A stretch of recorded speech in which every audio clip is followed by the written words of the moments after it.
Bu muolajalarni hozir aytib o'tganimdek, haftada, oyda, 6-3 oyda bir marta yoki kasallik turlariga qarab bir necha marta takrorlash mumkin.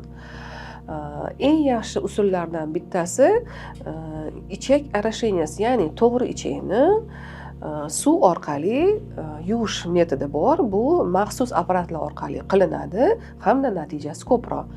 Men shaxsan shifokor sifatida buni kuzatuvlarni ko'ryapman. Bemorlar uyligida o'zligi tabiiy huknalar, tabiiy ichi yumshatuvchi vositalardan qo'llab o'zlariga yechim topishga harakat qilishyapti, lekin natija kutilgandek emas. Nimaga? Sababi ichak muntazam ravishda hamda to'liq yuvilmaydi. Undan tashqari bemorlar shifokorga murojaat qilmasdan o'zlaricha o'sha o't damlamalari yoki qaysidir bir qarindosh urug'lari yoki dugonalardan eshitib shu narsani qilib, aksincha boshqa kasalliklar o'zligiga orttirib borishyapti.